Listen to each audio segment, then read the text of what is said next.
Hi, this is Holly Brockwell for ShinyShiny. You might recognise this very flashy looking handset as the Samsung Galaxy S5.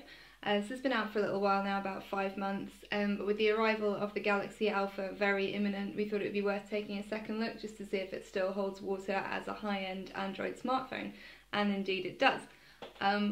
But you might be forgiven for thinking that this is a pretty ugly handset as handsets go, particularly in the £600 kind of super premium region. The back is polycarbonate, it's very thin, it's very flimsy, it's covered in these little dimples which no one really seems to like. They've been called pockmarks, they've been called craters, they've been compared to plasters and airport seats and yeah, even less flattering things than that. So generally they haven't gone down too well, and this is one of the things that the Galaxy Alpha is looking to address with a metal surround as well as the polycarbonate back. It's supposed to look a little bit more premium, because although this actually looks like metal on the side, it's not, it's just silver coloured plastic. But having said all that, you know, for the size of the phone's 5.1-inch screen and obviously packed with some very high-end hardware, this is a very, very light phone. It's only 145 grams, it weighs pretty much nothing compared to, you know, your standard high-end smartphones, especially the ones with the aluminium bodies like the HTC One M8, which is much heavier. So I quite like it for that, although I have to say that this copper gold colour would not be my personal choice. I do think it's a little bit Derek Trotter, but the blue option and the black option look quite a lot better with the dimpled back. The white one not so much, it looks a little bit medical, but it's not too bad. So that's the handset. It's a water resistant one, not fully waterproof like the Xperia Z2, although the only difference that I could find between the manuals was about ½ metre of depth. It was a bit strange. But because of that, it does have one of the fiddly little flaps on the bottom covering the charging port. That's kind of unavoidable, but it is annoying.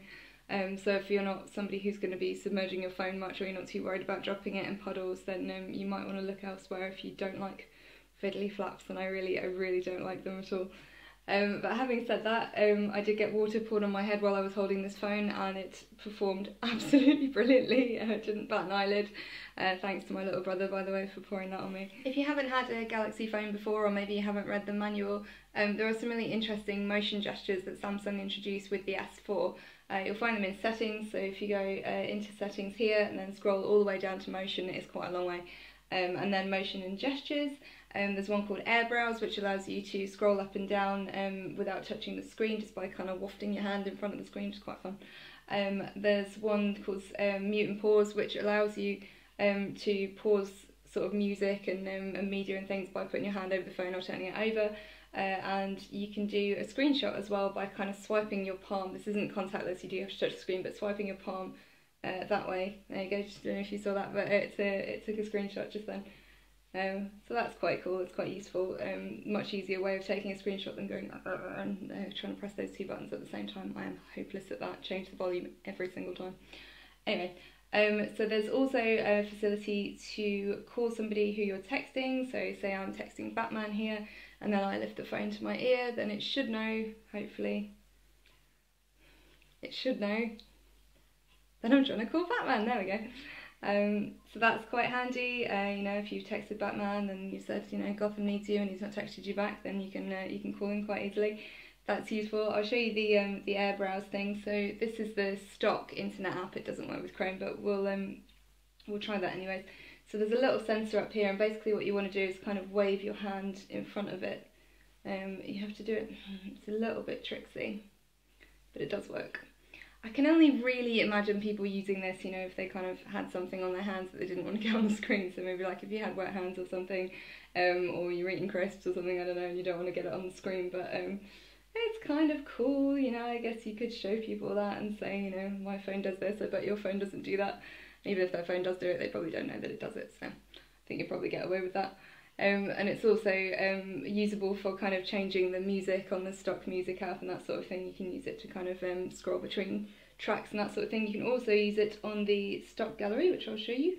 So I've got some cat pictures here. So if I kind of scroll, it's not going to do it now, if I scroll sideways, you do it exactly right. Come on. I touched it, I think I confused it. And then get back that way. Yay! So yeah, it sort of kind of works. you'll probably get better at it as you go along, but if I can get it to work, then anyone can, so that's worth giving a try. It's kind of cool if you think you've got a use for it. Not entirely sure that I do, but it's still quite fun to play with, and it is basically magic, so I quite enjoyed having a little mess about with that. It'd be nice if they used more apps with it though, you know, it'd be nice if you could use more than the stock ones, but I'm not going to complain too much. Yeah, so that's the air gestures anyway, and that's kind of the basics of the handset. If you want to know more about the S5 and kind of how it's going to compare to the Alpha and how well it stands up kind of half a year down the line from release, take a look at the full text review, which I'll put in the comments.